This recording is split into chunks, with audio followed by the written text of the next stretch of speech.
And we're live. We're live. Okay. Hello once again to Sara and the Nick SEO podcast. Query, we are still keeping that name as we are not creative enough to find a better one.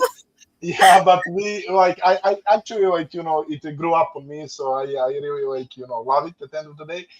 Today we have amazing episode and amazing guest. It is Jana. So hello, Jana. I hope you're doing fine. I'm basically obligated to present you to the listeners a bit more. So Jana is a crucial part of Get Stuff Digital, which is my agency. She's like an amazing person, and even more important than that, professionally, amazing expert regarding authority building. So Sara and I discussed about this, and especially with LLMs and everything that's going on recently, we didn't hold apart from Ferry, who is doing more PR, we didn't have amazing guests so that we can discuss about authority building and stuff like that. So it clicked to me that we should get you on the podcast and that you can share your secrets with our audience. So before we start with very interesting questions, please give us a short intro about you and we can kickstart. Thank you guys. I'm so happy to be a part of your podcast. I've been listening to your podcast for a while now, of course, and happy to meet everyone who might be listening. I'm Jana. I'm the link building director at Get Stuff Digital. I like to call it authority building because that's most of what it is.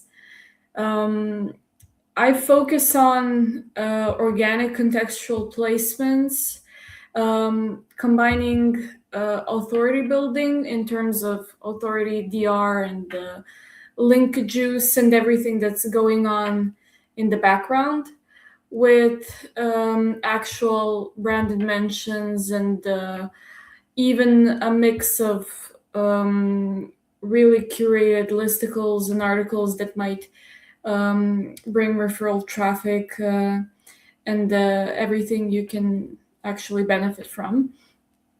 So currently what's going on with AI search shines light on link building. I know link building in the SEO community has always been a bit of a taboo topic because of how many black hat strategies and spammy SEO tactics exist. But I would like to change that, highlighting that link building isn't just paying for guest articles and writing AI slop and using your client's anchor and linking to it and things like that. It's mainly strategizing what to write about, where to write. So choosing domains is the number one thing here to actually provide context around what the client offers and how we can best push them in search. As of recently, domain authority has definitely been proved as one of the key determining factors of ranking in AI as well, showing up in LLMs. So we're quietly switching from traditional link building to a more integrated link building, digital PR, authority posting approach. Even reaching out to editors even more for niche edits and listicle placement, depending on what the clients are offering. So link building for me starts from the on-page SEO. So if we're even considering digital PR, we need to have something to offer. And by something to offer, we need to have quality content on our site. So I think of link building as an extension of SEO that isn't necessary in every niche. I wrote about that a while ago, but it's an extension that starts where SEO might end, Mhm. or an extension that complements on-page Mhm. SEO throughout the process. Yeah. I like the second one more. Yeah, I completely agree. Before like I let Sarah to ask you, because I guess Sarah will have more questions than me, and it is logical. As I already like went over this, I just want to give like two slight details. And Jana, be prepared. I'm gonna have like some questions regarding AI, especially later on. But like first interesting fact is that I just discussed that with Sarah. I never considered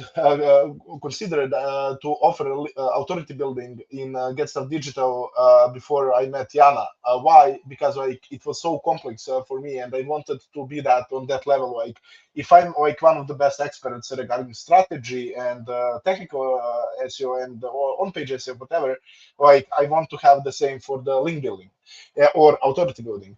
And actually, I couldn't find the right person for that. And when I met Jana, it was like, instantly like, attention to details, understanding of marketing and of SEO at the end of the day.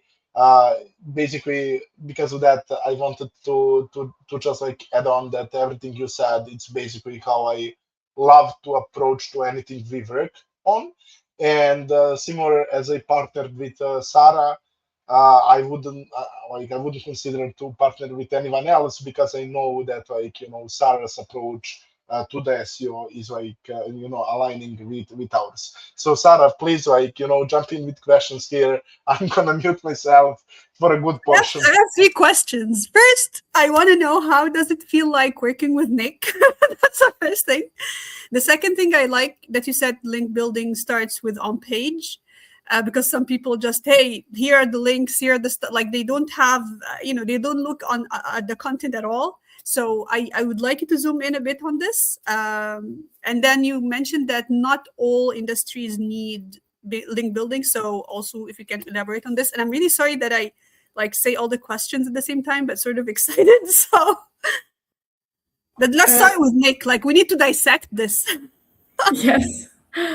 Well, working with Nick is a roller coaster of emotions. He's her manager. Uh, She has to say that. Yeah, she has to say good y- things. But I yeah. don't. Not so much of a roller coaster. He's really laid back, and uh, I like his trustworthiness at times because I don't have to elaborate much.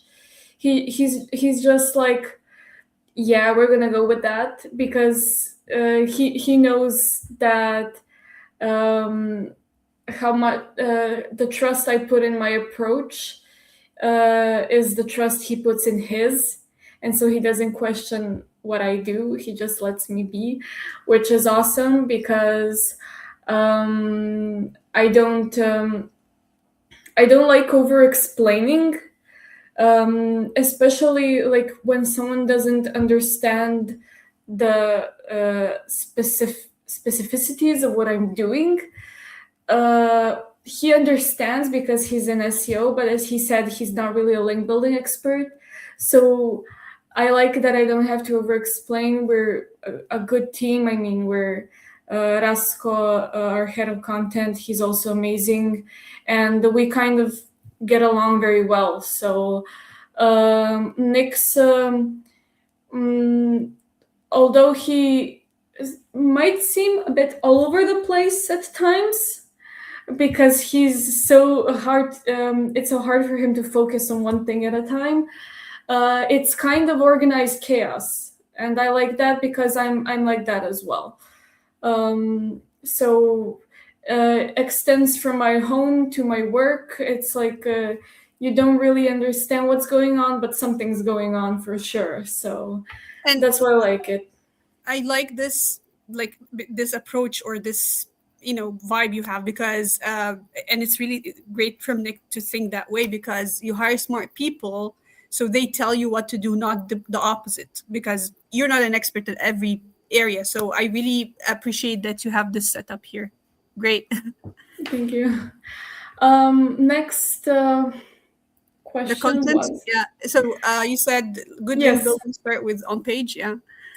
Yes, well, if you don't have anything good to offer, it's really not worth linking to. Although, when you do guest articles, when you get paid links, they don't really have a saying in what your content is because they don't really care. But when you think about, yeah, I might get potential referral traffic through that link, you start to question a bit more on how quality your content is and what people are actually going to look at. And especially if you're looking to earn links, I mean, you can't earn them based on nothing. So a lot of companies do this mistake of not focusing on their on-page content and only relying on link building when, as I said, link building should be an extension of on-page SEO because it really doesn't matter how good of a link it is. Like, it would be a shame to, pay for a link on a DR90 plus site and have it link back to some AI slop and zero information that's actually valuable to a reader. So it really makes your company look bad. And especially like if you plan on doing digital PR campaigns in the future, you need to be original in some sense. So even your case studies, some of your independently done research should be an integral part of your on page because that's something that people would naturally lean into finding more about. And also, publishers and journalists are more likely to find that type of content as valuable and will they'll be more prone to actually using it and making the most out of it. So you can benefit in the long run if you do your on page right and then build links for that content. And third question, I'm trying to remember the third question. I asked too many questions at the same time. We talked about content, and then the niches. What niches yes. you say may not need, like, how do you decide and what industries need links and what doesn't? Well, over the past, I think, year and a half, I think that's how long it's been since I'm at Guest of Digital. We had to decline 2 prospects for links because there really wasn't room for them to benefit from link building. So I categorize them in 2 categories. One is your niche is so narrow, like you might even earn some backlinks in the meantime and just increase your DR that way, but your on-page content is really enough to rank you for those super niche keywords because competition is low, and especially if you're disrupting the market with something new. And then if you have super massive competition, like big competition, and it's a broad niche, this is where I avoid link building if the budget isn't high enough. Like you can't fight with the payroll processor whose link building budget is 15,000 euros a month if you have even a 5,000 euro budget. So it all comes down to numbers and the outcomes that you would expect from link building. Like if we don't have anything to offer, I don't like working with a client for a month or 2. We all like to to establish long-term relationships. That's something we focus on with clients as well. So because I had the experience of not having enough links to cover a client, like then having to quit working with them in the meantime, I now try to assess in the beginning if it's really worth it and if they can benefit long term without us having to resort to link farms and PBNs to fill out their quota. So Yeah, I needed to jump here, Jana. Thank you so much. So, like again, two interesting facts. Like first one, when we like actually met and when I presented like opportunity to Jana, I was looking for the partner, and basically that's exactly what she is to me. As like Sarah, what you said, like I was looking for someone who gonna take that from my plate, and I don't need to like question about it, worry about it, and go over that. And basically, like the idea behind that is that Yana is also like maybe she will not agree, but for me, like in one small bit, like old-fashioned marketeer, she loves spreadsheet and data. And for me, that's like everything, you know. So like even like right now, if I ask her, hey Yana, what we did over like across last 2 years, she will like send me the spreadsheet with each link, everything. Like it's actually crazy. And I was Nice. thinking, yeah, I was thinking the time the crazy one, you know, regarding that. And that's something that's really appreciative regarding organization, agency, trustworthiness, and query. Second, a very important part is for the clients. So average, I almost I recently made a joke regarding lifetime value, or regarding like you know when we talk about e-commerce. So our partners, I love to call partners our clients, they're staying for 3+ years with us on average, or like whatever. 2 years is like something that for us is short. And basically, when we like look at that way, we are always looking like you know in the future, like how we can establish that partner to become the best in the niche. Reason what I gave Yana opportunity that she can tell me, hey, I'm not agreeing that we should work with this client, is the reason because like again, I'm not expert for link building. Link building and authority building is essential part as we said. And the point is that like I really don't want to work with someone who gonna be uh, I'm not gonna say like one time with us because like again at the end of the day it is like job, and if we can help we're gonna help. But I don't want to take money from someone who is undereducated regarding our profession. As Jana said, we had in the past. I remember that client who, for example, was targeting like 5 to 8 companies in the world. They were selling like microchips for the cars, and basically like they told us like, hey, we targeting those 5 companies, and we are like, okay, but why you need like you know SEO to start with, why you need like you know links or like whatever, when basically you know who is your ICP and it's super limited. So yeah, like the whole idea of what you said, Sarah, is when you find someone who thinks similar in the way that you think, like you should give him enough opportunity to actually do the job. And that was like the only request that Jana had for me, because she was sick of you know people that don't actually let her Everyone do. is sick, not her, not only her. Everyone doesn't like you invest.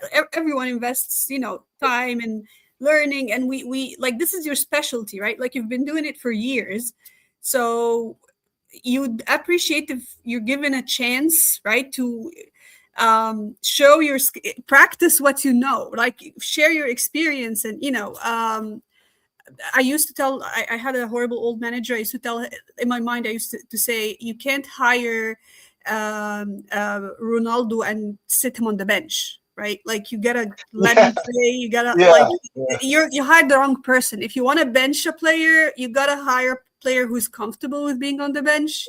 If you want to like, but if you're hiring someone you feel they're really good, you have to let them play. You have to let them do their thing, right? You may give them direction, like, hey, this is what we want to do, but then how they get there, it's a lot of their work and their decisions, right? And trial and error. Like I need to add that because like Yeah. we want to like put some pieces for advice because we have like a lot of friends that are actually agency owners and I guess like listeners of people engaging with the content.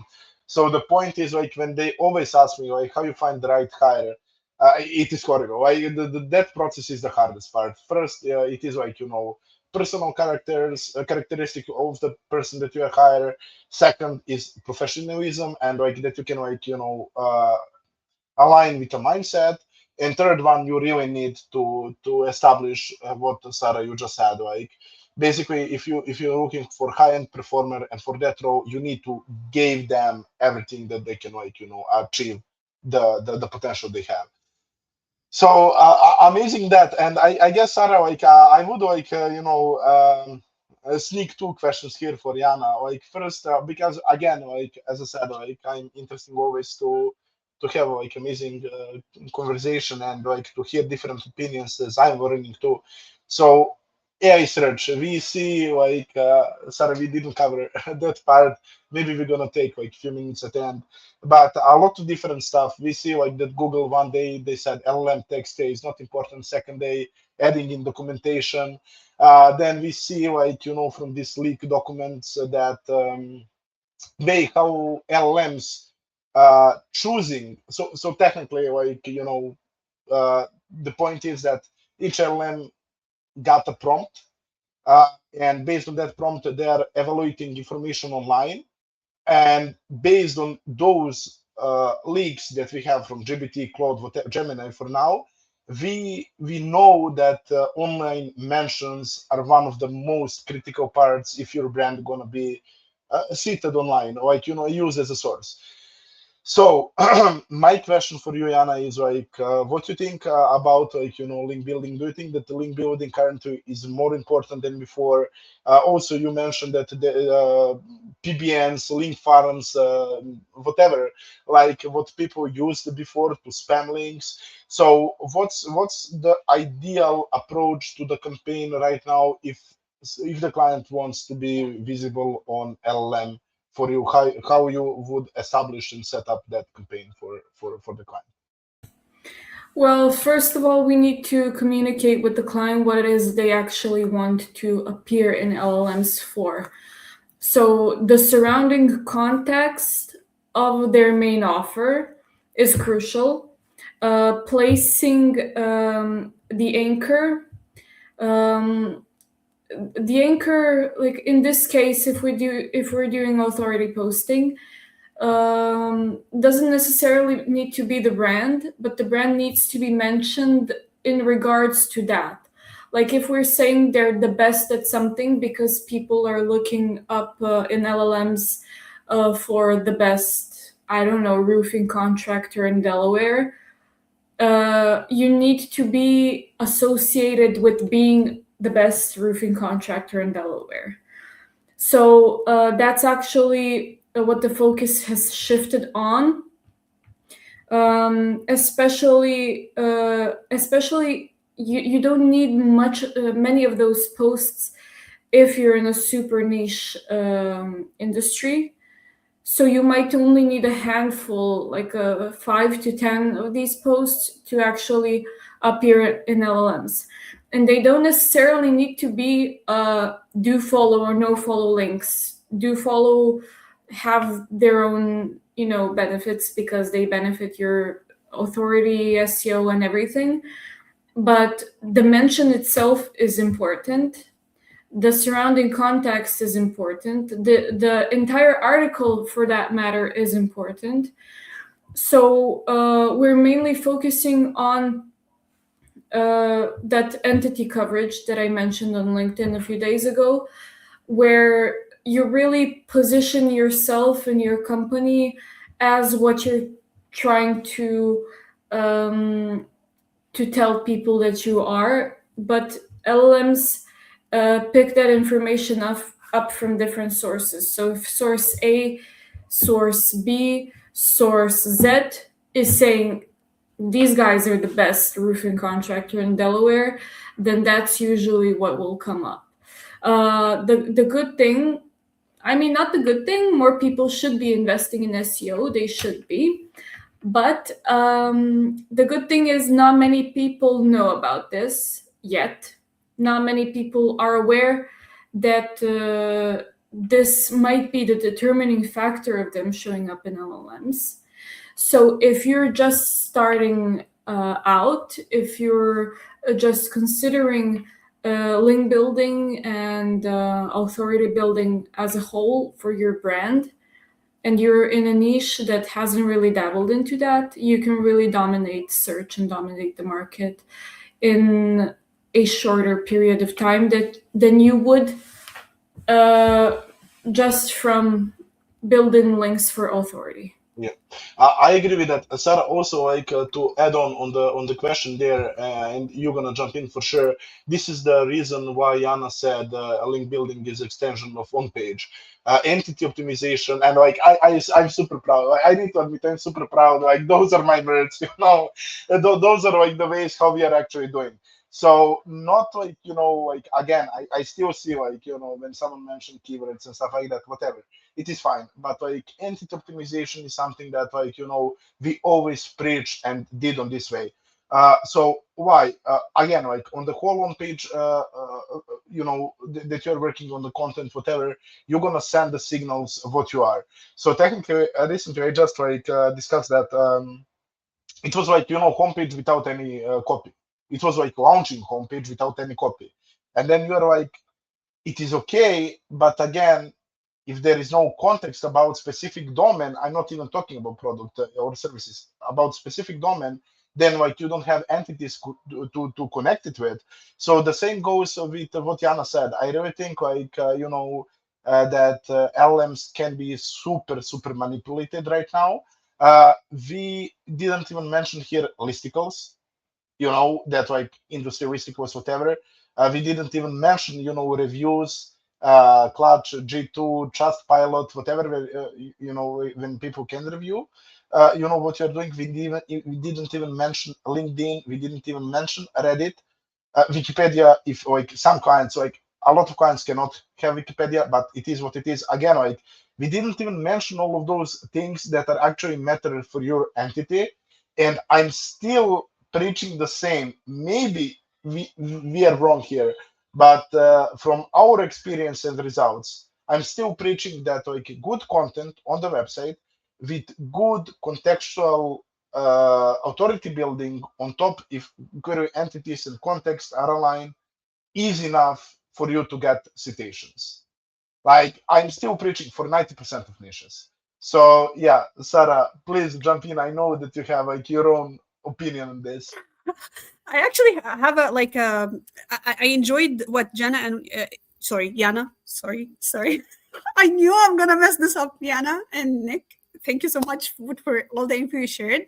So I want just to summarize for people who are not specialized in link building. If you say so, ChatGPT was released in end of 2023, right? So if you want to say what are the fundamental differences of the way you like mentally or in your workflow you approach link building before and after, how would you like summarize that? Because before a lot of like some of the things you mentioned and Nick mentioned, for example, about entities were not really crucial or discussed when we talk about link buildings, right? Well, prior to that, you were focusing mainly on rankings. So metrics, DR, traffic, keyword rankings, that was it. Like, a specific number of do follow backlinks that have a decent, somewhat quality would push your domain rating up, would push your domain authority up, and would thus push your rankings up depending on the anchors chosen and the pages chosen for link building. So that was the main goal of link building. Actually very clean and very straightforward compared to what it is now. Now you have a bunch of different factors, a bunch of different KPIs that even companies are looking into. now everyone's asking, yeah, but will I show up in AI? Will I show up in Perplexity? Will I show up in Grok? They're really focusing on that omnipresence, that only like building links is actually becoming omnipresent because you're getting branded mentions across media. That's the point of it, actually. So when you look deeper into it, the shift from just metrics because of the metrics isn't really a shift, because link building has always been entity coverage as well. But now it's just more people are focusing on that as a whole, and not just ranking on the blue links on Google. So being first in Google isn't necessarily the concern most companies have now, because you can tell if a company owner is more tech savvy and more up to date with trends is when they first ask you about AI overviews and AI search. Yeah. Okay. I, Yeah. okay, so Go. just a small follow-up. So I really like what you mentioned, how simple and like very, very obsessed with rankings, and now it's way more than that. What are your thoughts? I know Nick's thoughts. I know, and I'm assuming you're aligned, but I want to share it with people. What are your thoughts on people spamming Reddit, for example, thinking this is going to help them, appear more in LLMs? Well, it's kind of a dangerous territory, especially if you do the spammy approach, because anything in link building, anything that's overly promotional or overly in your face isn't good. So if you're trying to be in the face of Redditors, it's going to backfire. It can be a good small portion of what we're trying to do, but it shouldn't be a large focus, or even like it shouldn't really be taking much of your strategy. It's good for omnipresence because that's also a channel where you're mentioned, but it shouldn't be. I don't think it will be detrimental anytime soon. But if we're looking at, I mean, this is essentially omnichannel marketing. Nick mentioned he likes my marketing knowledge as well, but you being able to cover all of these marketing channels, and these are all organic. So it's very important to emphasize that these are all organic marketing channels. And when you consider them as one system, you can't fail. If a part of that system in your specific industry is Reddit, you should use it. But for most, it isn't, because I, for example, don't use Reddit, and looking at myself as a customer, at what I buy, what I consume online, it really isn't part of my daily life to be on that platform. So brands that are in that domain really don't need it. So that's you always need to step into the shoes of your ICP.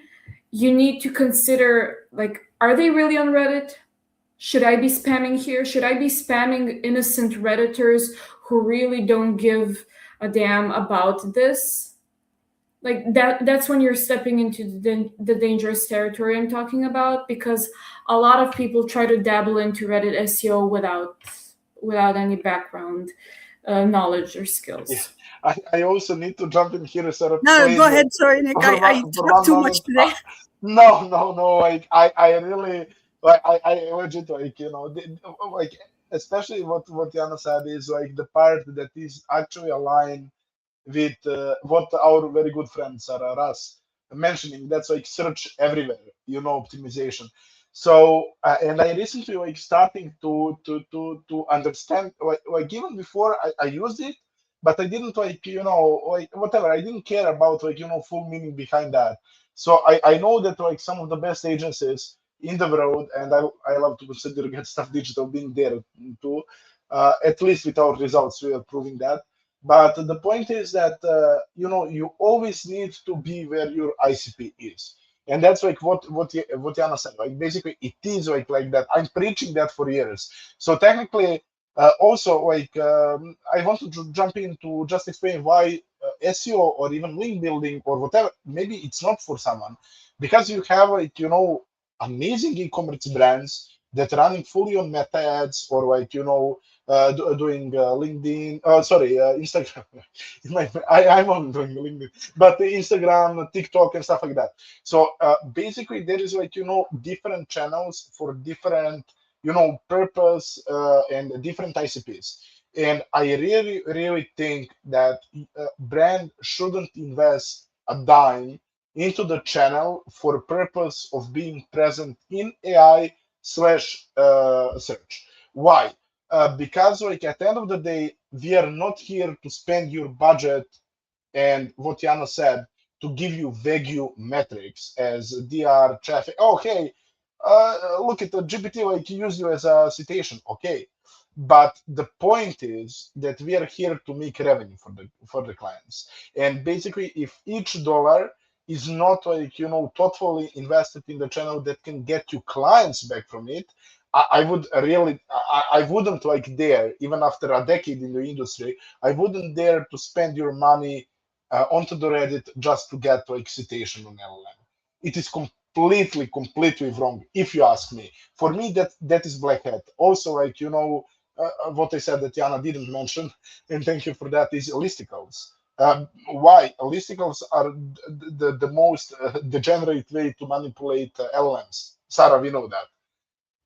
So technically you can spend what $1,000 and pay 10 listicles, and hey, you're gonna be mentioned on that list. But again, what's happening with your content, what's happening with your funnels, user journey, will listicles and that citation get to the clients and stuff like that. So that's the reason why I wanted to jump in here, and Sarah, please take over.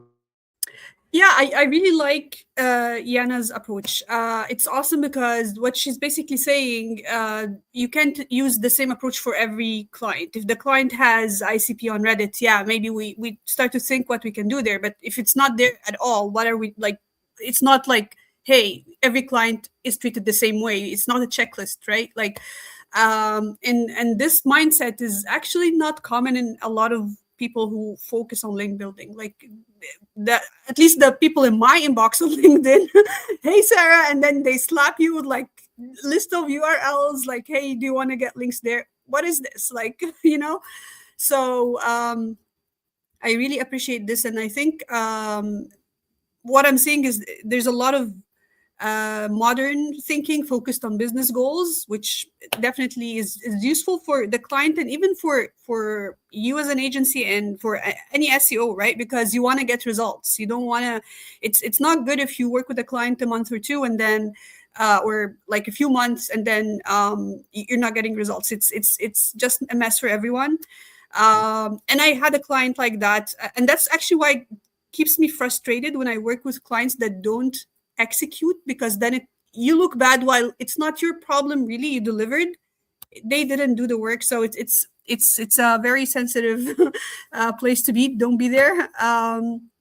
So how do you quantify quantify an opportunity, this is good or not, when you're looking for link building opportunities? And how do you actually plan, like how do you say this client needs that amount of links, for example, to see some movement? Like, how do you do that? And what's your process? And if it's I don't want you do speak as much as you want. We have all the time. Don't feel that you need to cut. Like, we're here.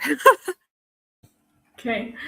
Well, I'd like to say I approach each client differently, but I have some rules I go by. First off, I need to ask myself, how many links realistically can I provide for this client in the long run? So if it's a niche, where you have a lot of sites, a lot of sites, and they're all really spammy, like PBNs, link farms.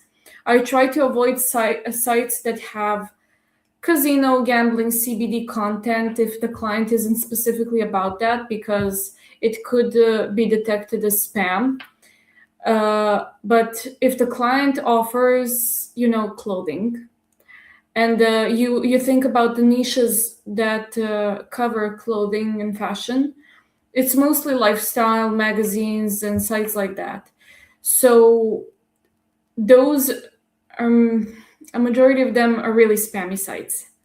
And I need to think about that as well. Like, not just how many links I can provide for the client, but how many good links I can provide for the client. So when we start there, and when we start from the end, and the end is like a number, let's say 50, and then we say, okay, what's the cadence we want to follow? Do they already have a good backlink profile? If they're just starting out, if they're new, doing too many links at a time wouldn't be natural. We'd dabble into spam territory, and we don't want to do that. We don't want to trigger Google to detect any suspicious activity. So we need to start there as well. And if we say, okay, we have 50 good links, but the site is very new, so you wouldn't be doing more than 4 or 5 links a month. And even if the site is relatively new, has some traffic, has some backlinks, I had situations where, a client has thousands of backlinks, but 90% have zero traffic. 90% of them that have zero traffic also have zero DR. So they're really not bringing any value to the backlink profile, hence the need for link building. So you're really looking at referring domains and do follow backlinks that actually have value. So when you look at that, you really don't have much left. You're really starting off with a site that's basically new, if their backlink profile is pretty poor. So that's when I also tend to focus on the 4 to 5, 6 links a month range. And if they're really competitive, like if they already have good traffic, they're already well established, we need to look at their competitors. So if their competitors are performing better, and I look at their backlink profile, and I can see right off the bat why they're performing better, then their strategy needs to be more aggressive. Their links need to be more expensive. Their overall strategy needs to be way above the 5 links. So I had situations where I built 25 to 30 links a month for a client, and that was even maintenance link building. Like, that wasn't even just starting off with the client. It was a client in my previous company who we worked with for already a year or two. That was their maintenance link building to just stay competitive, because the competitors are doing that. And that's something that companies rarely consider. Like, I want to build links, I want to get a good deal, let's do 5 links a month. Yeah, but what are your competitors doing? They aren't buying link farms and PBNs for $30 off marketplaces. They might be for really targeted specialist posts where they can write anything they want, and the parent LLMs, for example, because they have more freedom to write what they want on a site that doesn't really look at the content they're accepting. But in the long run, if we're looking at why link building started in the first place and why we're doing it, and you're trying to establish your company as a leader in the market, you need to overpower the competition in any way. And that includes the number of links, the quality of links, your budget, and everything you're actually trying to accomplish. Yeah, I wanted to jump in here also to add like 2 interesting things. Jana didn't mention, and thank you for that again. Like I would do that with a few of our examples. Query, we will not mention the name of the clients, but I want to mention that. And second thing, because like again, as I approaching to the SEO in the way, let's first run all analysis that we can. Like let's put our risk of bad decision or like bad judgment at the end of the day for the potential partner or prospect to the minimum. We always run audits. So basically everything that Diana said, it's basically starting point for us, and that's also like everything of that going before we judge should we work with you or not.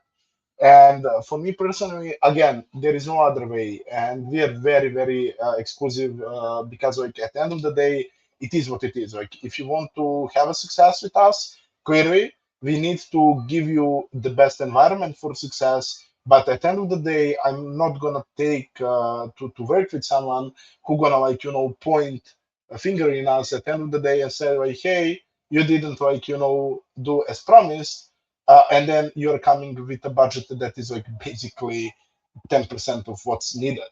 Because of that, I really think from all perspectives, what Jana said, and audits that we run, both from organic standpoint and authority building standpoint, are necessity for the agencies to actually make correct judgment.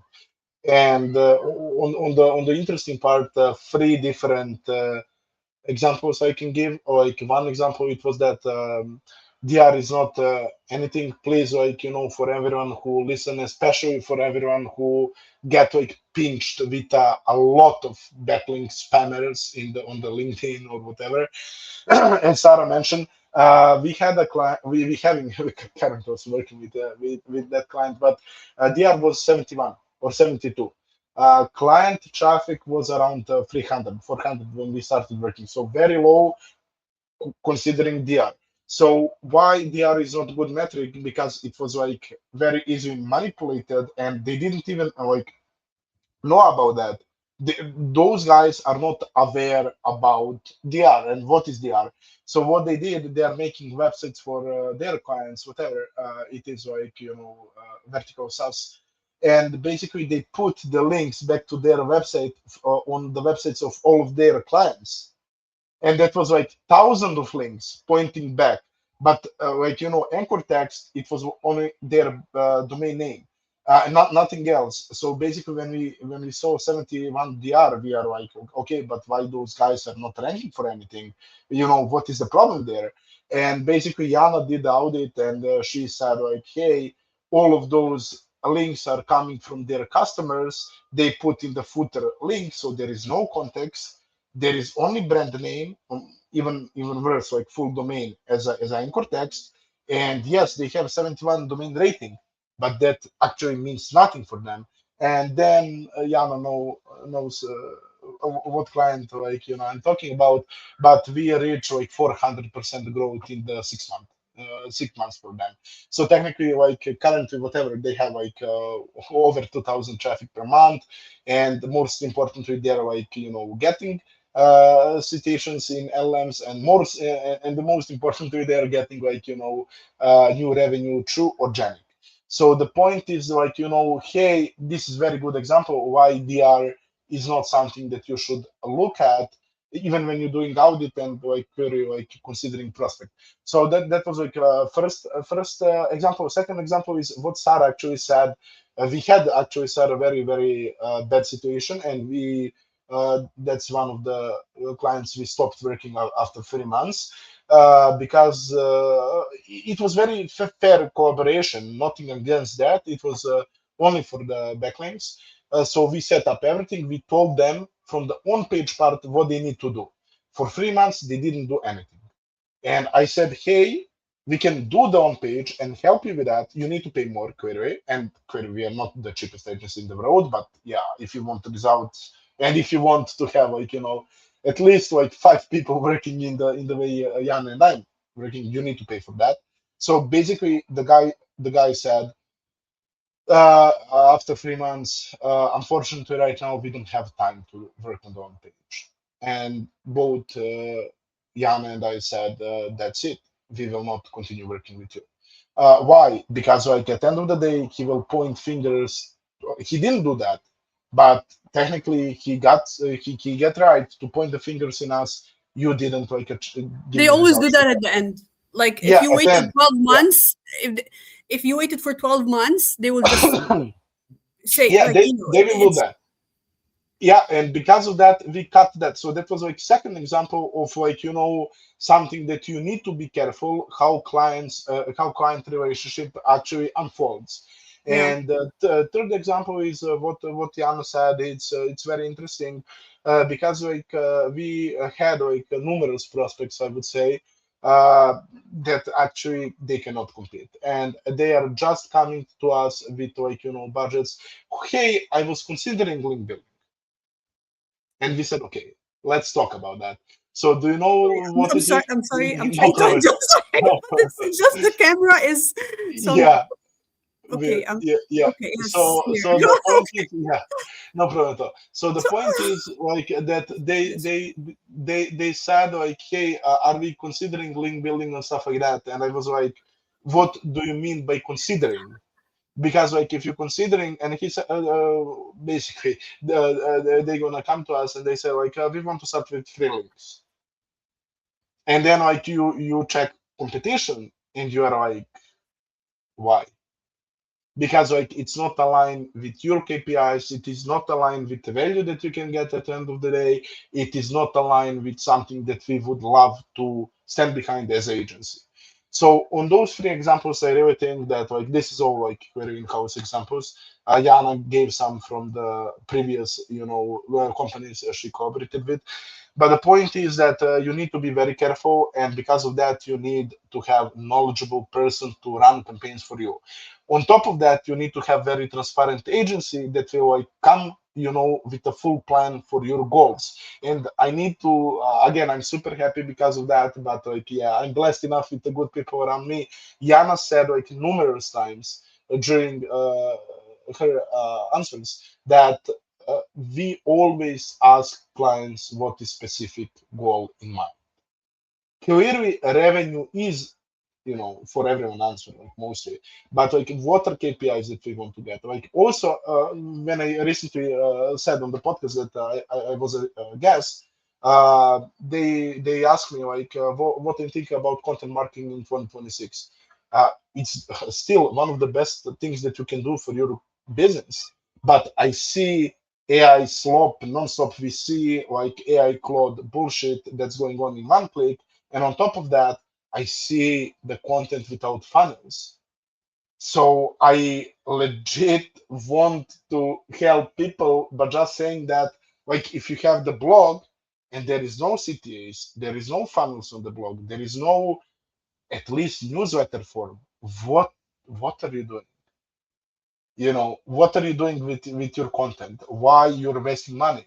So for me personally, like with everything is like, if we want to help you, we are going full in. We want to work with the future leaders in the niches. And for me personally, I choose to do this in this way or no other way at all. So technically, because of that, we are very selective. If we're gonna like choose to work with you, and that depends on numerous factors, as Jana said, when we're talking about authority building. Can you actually do that? So, Sara, please jump in, and then I have like one question for Jana from my end. Well, I have a comment first. I totally agree about being picky about the clients, setting clear expectations, saying no when it's just not working.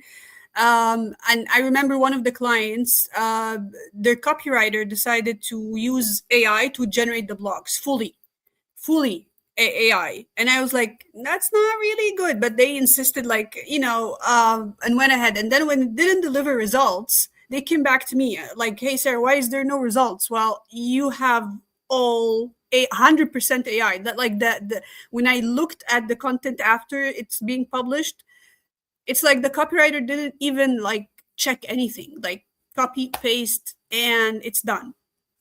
So you learn be even more vocal, like they're gonna make their decisions at the end of the day, but if it's not aligned, you should just go different ways. That's the safest and best way for an SEO to operate. You don't want clients that are not like, we want to win together, right? So that's my comment. I totally agree with your approach, Nick and Jana. Totally great. I just have one last question to Jana. What are your thoughts about trying to get links to product pages? So you have a brand, you sell different things, and one of the products specifically is very important for you, and you want to perform better in search, and you want to get cited in LLMs. Do you focus on trying to get links directly to that product, or like, how do you tackle that? Well, we get links to product pages whenever we can. Most publishers disclose that in the beginning. So they will say we only accept homepage or we only accept blog articles. When it's a really good site and they don't accept the product page, we try to include one of their blogs that covers the product. So that's why bottom of the funnel content is very important, because then you have articles that are about your product, that are about your services, that convert just as well as your product page, which is kind of a loophole, because publishers tend to be really explicit when they don't accept homepage or product page links, and that's when it's really good to have. That's why, again, link building starts with on page, because you need to think about that in advance.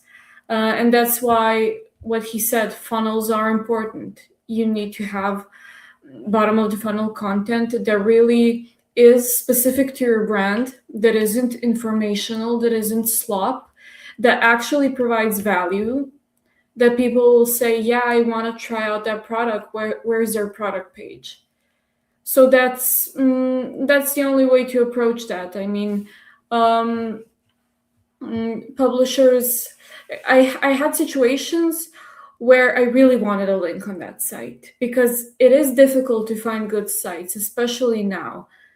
And recently, really, they didn't want to accept a guest article, only a link insert. I was like, oh, bummer. So I really tried to find the best possible article, the most contextual placement, editing, like doing a niche edit, things like that. So of course they didn't want to accept product page.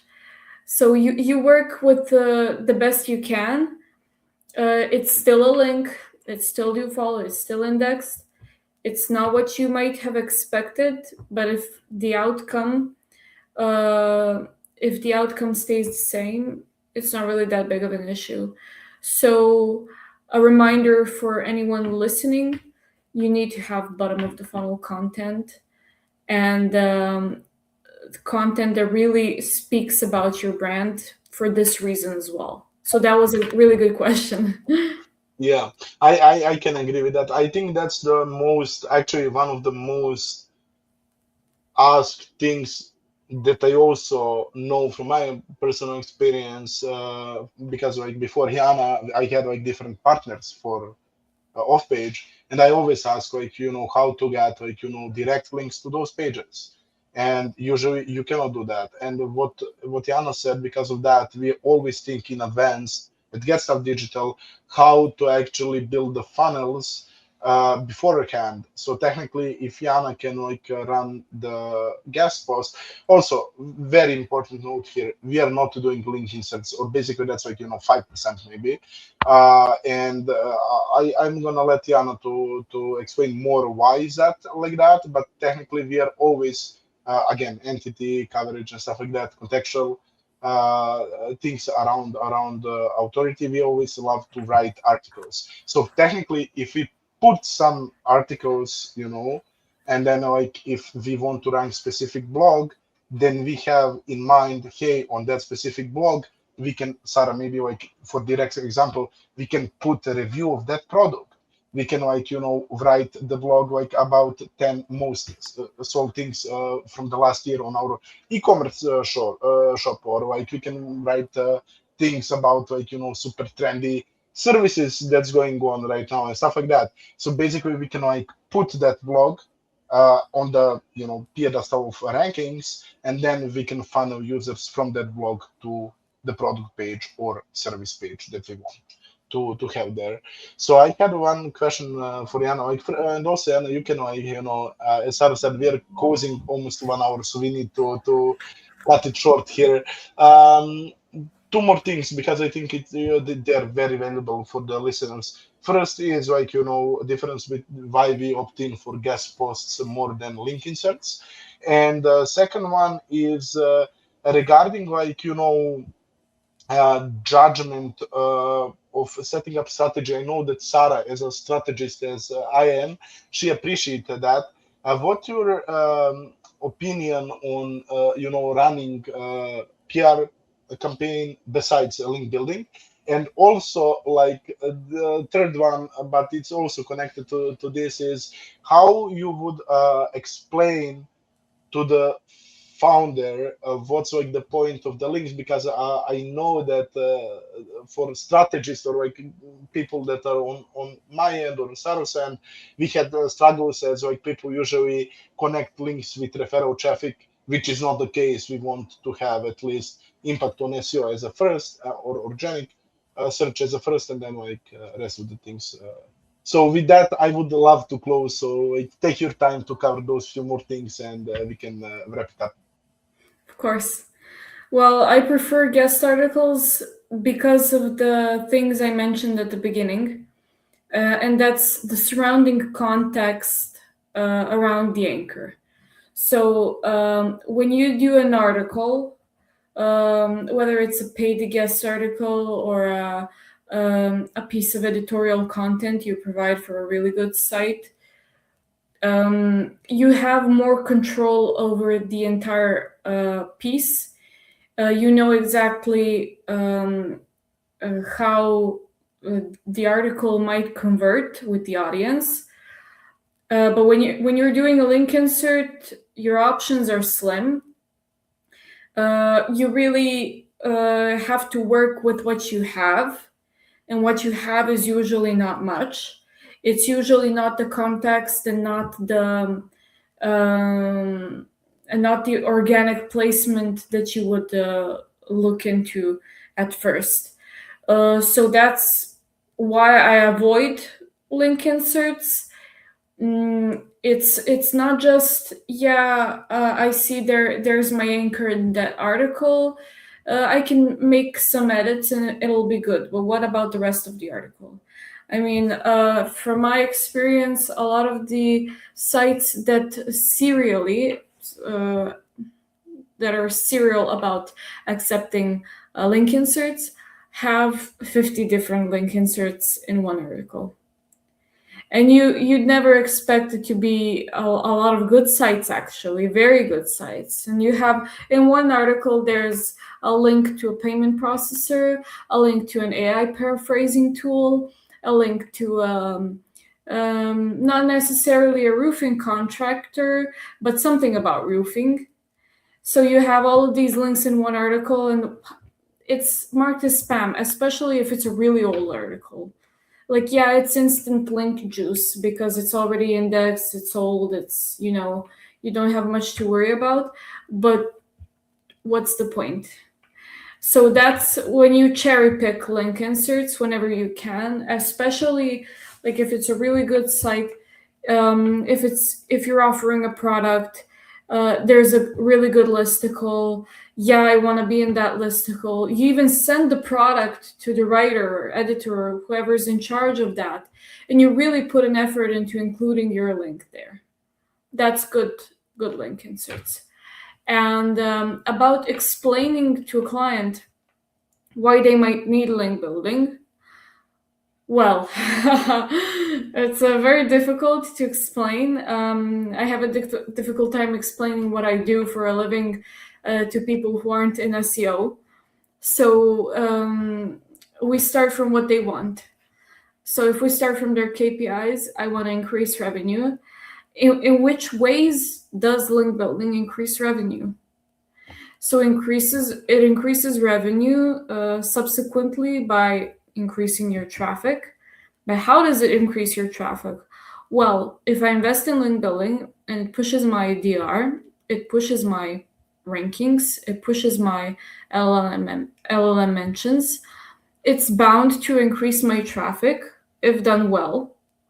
So that's why the anchor strategy is important. That's why your overall strategy is important, because I've seen people choose anchors so poorly. They invest so much money and have no return because those aren't their money pages. Like, you need to focus on what you're selling. You need to focus on, as I said, what the competition is doing. So in Serbia we have this saying "crno na belo." So you have black on white. Everything's clearly explained. You want to get from point A to point B. The client is a strategist. There are someone who's looking at the numbers. They want to know where their money is going, and that's the whole truth. They want to know where their money is going. They want to know what return they can expect. So what they're looking at first, they're looking at their competition. They're looking at their neighbor's yard. Look how green and lush it is. So how are they generating 10x more revenue than I am? So when you tell them, yeah, they did this, this, and this, that's why benchmarking is important. We always start with competitor analysis because that's the point where clients begin to understand why they need something. Because sorry for cutting you off there. I agree with that. I really think like maybe some of the funniest questions I got ever. It was like how we can like track worth of one link invested and built on our revenue. And I always like I'm stuck on that. Like, hey, we cannot do that because like SEO is multi-dimensional channel, and as a part of that channel is like foundation of the online mentions as links. So technically, I always need to say, hey, that and that link will increase what Jana already said, like your authority to rank for money making keywords, but that is not like the way for you to expect referral traffic. I had also those questions like how many referral traffic we got through the links. It's not the point. This is SEO link building. It is not PR. So Jana, just to remember you on the last part of that question, what you think about like running PR plus link building? Would you say that both is the best way? What's like your opinion on that? And we can close it out. But I will want to ask you for the outro. Sara and I, we have like very interesting way to let our guests, on their own way, and that's like that we want to mark one interesting thing about you. And I know that like Sara, maybe this is like surprising, but like Jana is actually good at Mandarin or Chinese. So yeah, and I want just to ask you like to Wow, yeah that's super. for the end to just like give us outro when you answer on this last part of my question to give us like some outro on the Mandarin if possible. Okay, I'll try my best, my broken Mandarin. To answer your question, when is digital PR even feasible? I'd always look into link building first because it has many more benefits. Like, it can raise your authority, it can bring you LLM citations, it can also bring you referral traffic if you place a link on a really good site that has an actual audience and not an inflated traffic. But digital PR starts when you first have something to offer. I don't think every company can or should invest in digital PR. It's timely. Campaigns should last. One campaign isn't 1 month. It's a really timely investment, to say the least. I think it's good for brands that have they want to announce product launches. I think it's good for for companies that are able to do heavy research on what they're offering or their target audience. And I think it's good for companies that lean more into guerrilla marketing strategies. Like if they have something fun and quirky, they can do something very interesting that they can connect to their company. That's really newsworthy. Then I think they should invest in digital PR. So if you're working with a company that could benefit from both, I'd say go for it. It's worth the investment. It really is. Because one digital PR campaign can yield 3 to 30,000 links, depending on how good you execute it. I think also, Sarah, we didn't actually ask this Ferry, but I know from experience, and I know that he will not be angry because I'm going to mention this, but I know, like, even before working with him, I had like that pleasure to work with Ferry, and I was like, yeah, asking how they like judge what they can take, and he told me that, like, some of the they can technically run PR for anyone, but the best results they will yield is exactly what Jana said. So if you're already established, especially because like digital PR focusing only on the brand name, so what Jana said with link building, you can like focus on different anchors, different contextual links. So on majority cases, like again, I saw digital PR with only domain names and similar stuff to that. So I really think that like if company has the money to invest in both, it should invest in both, because I think digital PR is super good for the LMs. But if you are starting and want to establish some more targeted practices there, I would also, as Jana said, always opt in for link building before running into the PR, as great PR campaigns can cost like 10,000 USD or similar. So before outro on Mandarin, Sara, please jump in what you wanted to say. And for me, this is everything for this episode. I just wanted to say thank you so much for being here. I really enjoyed and learned a lot. And we have this question we like to ask. It's so random. Like, what is something you're working on, or something, it can be personal, it can be SEO, anything. Okay. Well, one thing. I'm actually working on a Hashimoto cookbook. So that's my personal project. I have Hashimoto's. Got it in, because of life. Life happens. So I'm trying to make the world for women a better place, to help them realize that Hashimoto's doesn't need to break your spirit or your body, and that you can live a very good and healthy life with it. That said, 我会说一点普通话。Wow. 我的普通话不太好，因为我没有点学习普通话。现在 That sounds so good. 我有一个老师，他是中国人，他叫杨平，他是他是11岁，我我喜欢有4个中文学，我现在没有 time. I don't have time right now to learn Chinese, but hopefully I will. At the beginning of the year, I went to Chongqing by myself. Chongqing 很好. Chongqing has almost 35 million residents. It's the biggest city in the world. So I used my broken Mandarin skills there, and I hope to have the time. Maybe we'll find a good assistant for me. I haven't had the luck to find someone yet, so that I can have a bit more time to learn 普通话 or 中文。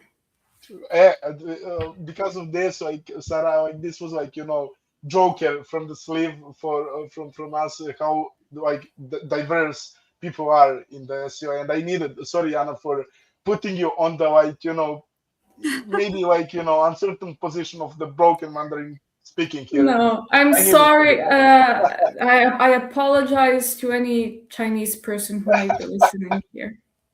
No, that's great. They will No, I'm appreciate sure that. they're They happy. will appreciate that. Yeah, nothing. Thank you once again. It was a pleasure to Let's say to bye in 3 languages. So I say it in Arabic, you say it in Serbian, Nick, and then she can say it in Yeah. Chinese. Okay? Ma Okay. salam. Pozdrav. 再见。 Bye, everyone. Bye.